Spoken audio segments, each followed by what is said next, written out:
triangelu baten azalera kalkulatuko dugu ariketa honetan. Hasteko titulua jarriko dugu edo izenburua.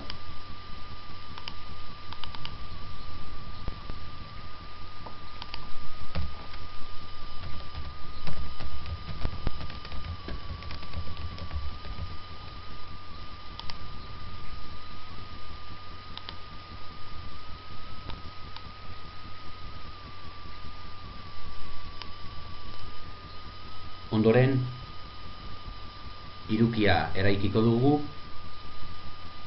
koordenatu jakin batzuekin.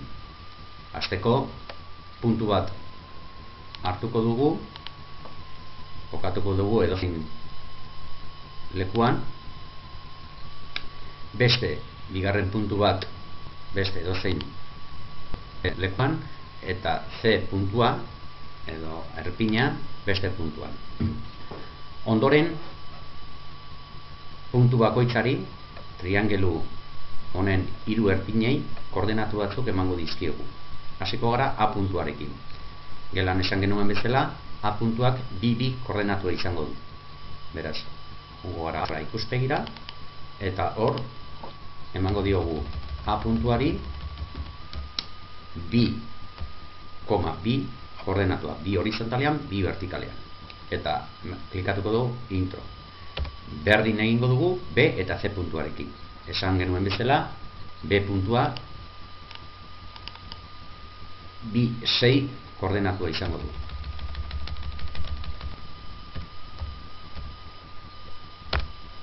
Eta azkenik C puntua. Bere koordenatua izango da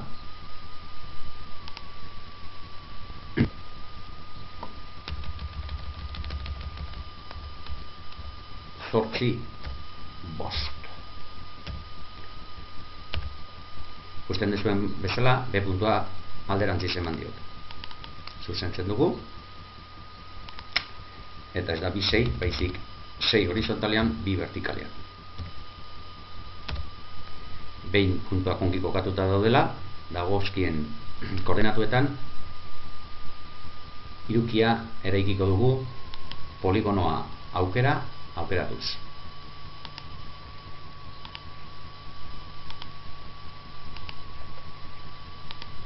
Gusten dezutenez, hemen algebran agertuko zaigu poligonoa bat izenekoa triangelua.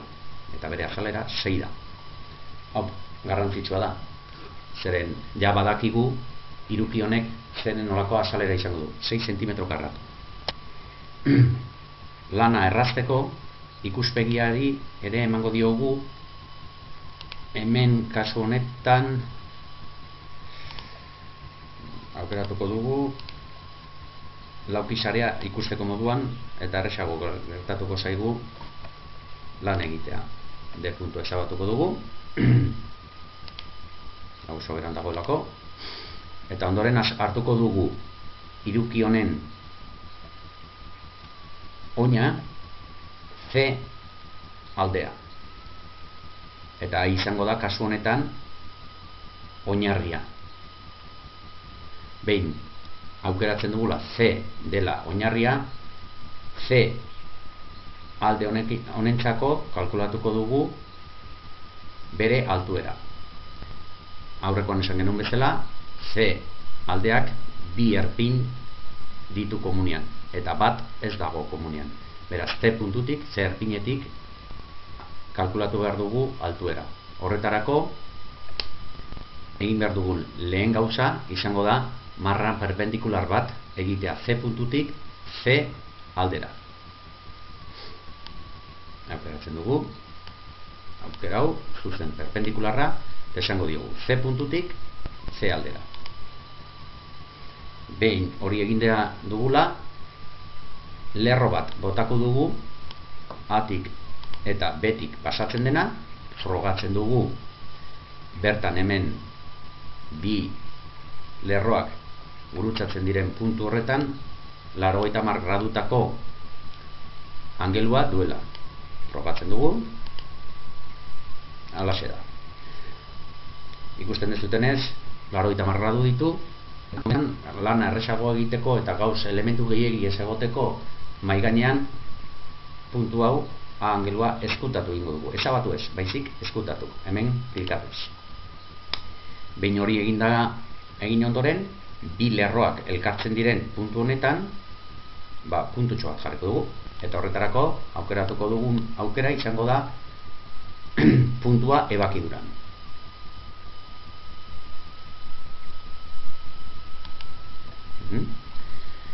Behin hori egin ondoren, ja badaukagu hiruki honen altuera C aldearekiko. Neurtuko dugu edo luzera, beratzen dugu C. Eta ematen digun altuera 3 zentimetrokoa da.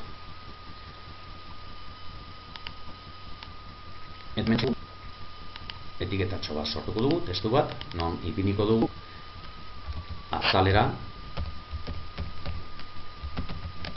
berdin oina bider altuera hau parentesia jarriko dugu. Jakin badakizue triangeluaren azaleraren kalkulatzeko egin behar dela oina bider altuera zati bi berdin oinaren oina ezaguna dugu, zenbateko distantzia daukan, hementxe daukazute C berdin lau, hori dalako bere oina, 4 zentimetro. Bider altuera hementxe duzue, kalkulatu berria 3 parentesian egingo dugu eta bi eta kalkulatu egingo dugu bere azalera. Horretarako hartuko dugu kalkulagailua eta horixe bera egingo dugu bider 3 eta biderketa den emaitza bi zenbakia zatituko dugu eta azalera ikusten duzuen bezala 6 da. Hemen ipiniko dugu 6 eta konturatzen zaretenez kalkulatu dugu 6 ateratzen zaigu eta lehen esan dugu bezala poligonoaren azalera 6 da. Ordu beraz frogatuta gelditzen da, eskuz egin dugu eta ondo dagoela. Vale. Behin hori egin ondoren hartuko dugu beste oin bat, diferentea. Eta egingo dugu berdin kasu honetan. Lehen egin dugu gauza berdina.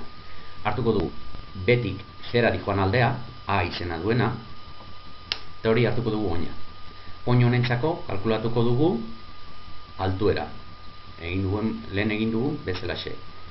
A aldeak komunean ditu C eta B puntuak edo erpinak. Orduan, egingo duguna izango da A aldetik, A erpinetik, A aldera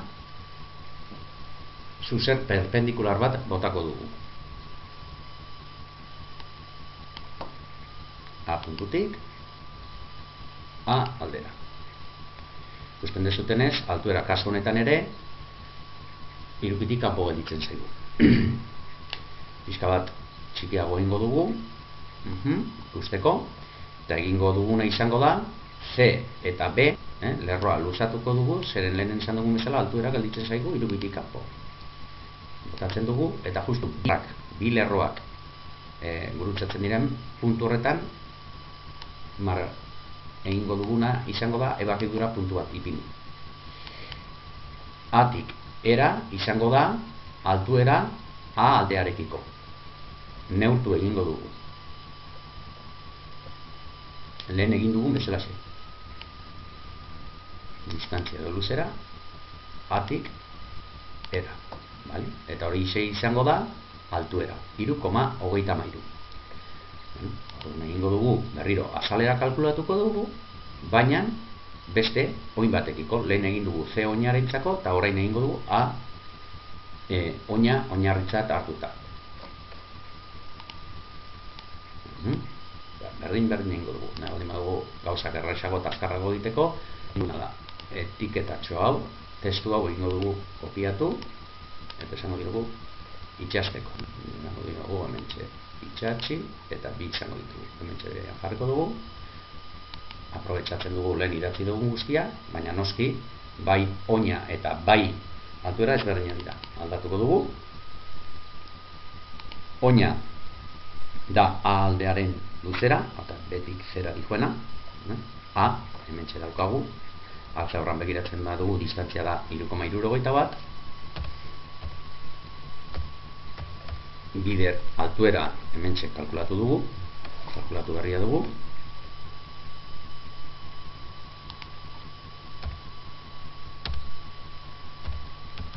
Eta zati bi. Orain bakarrik gelditzen zaigu kalkulagailu hartu, eta hoxe bera ingo du, biderketa hori eta zatiketa. Bider 3,33 eta emaitza zatituko dugu zati bi. Ematen digu 6,0 bat, egia 6 da. Berdin ematen digu kasu honetan. Ikusten dugunez, ez da, emaitza ez da doia, zen justu, da, zenbaki amartarrekin abikarrilako. Baina, kasu honetan ere, frogatuta gelditzen da, azalera, poligono honen azalera, 6 dela. Gainoan ikusten dugun bezala. Orain geldituko litzaiguke, bakarrik egitea orain, berriro, 3. azalera bat kalkulatzea, gelditzen zaigun, 3. eta azken oinarekiko. Kasu honetan dela, B aldea. Atik, zera dijoan alde hori hartuko dugu kasu honetan oina bezala. Lehen egin dugun bezala. B aldeak C eta A erpinak komunian ditu, eta B puntu honetatik lehen egin dugun bezala zuzen perpendikular bat botako dugu, kasu honetan betik bera, B aldera, B puntutik, B erpinetik, B aldera, eta kasu honetan ikusten dezutenez, altuerak irupian bertan gelditzen zaigu, orduan asko zerreza dugu, kasu honetan ebakidura puntua topatzen dugu, ipintzen dugu, kalkulatzen dugu distantzia, betik F puntura dikoana, eta altuera izango da kasu honetan, zen aurkezkin dugu, ezabatzen dugu, vale, emadio berriro distantzia betik ezera,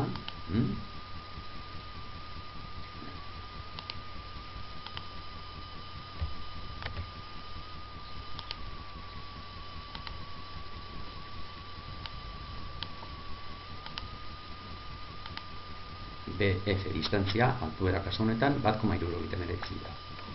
Pixka bat mugituko dugu esen aztutzeko hortxe bertan. Vale? Lehen egin dugun bezala, orain hartuko dugu, berriro aprobetxatuko dugu lehen egin dugun testua, eta kalkulatuko dugu 3. azalera eta 6 ere eman beharko dugu kasu honetan ere.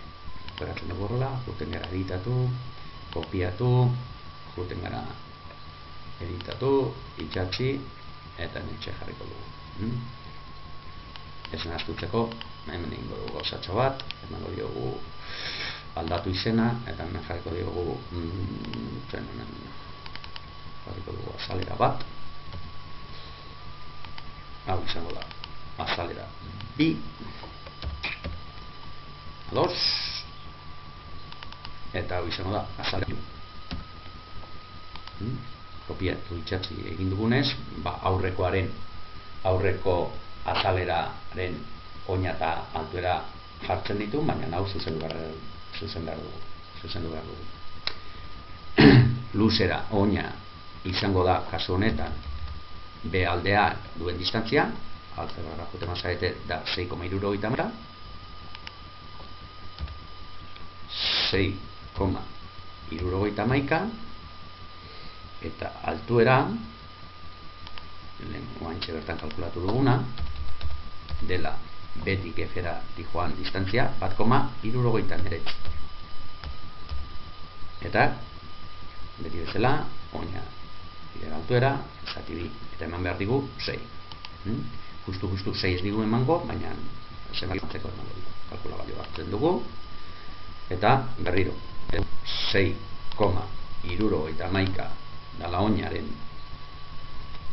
bider altuera dala 1,69 eta egiten dugu ondoren zati bi eta ikusten duzu bezala ematen digu 6, justua, baina 6.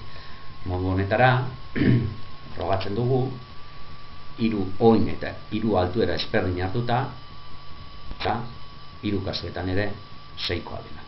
Hoxe da.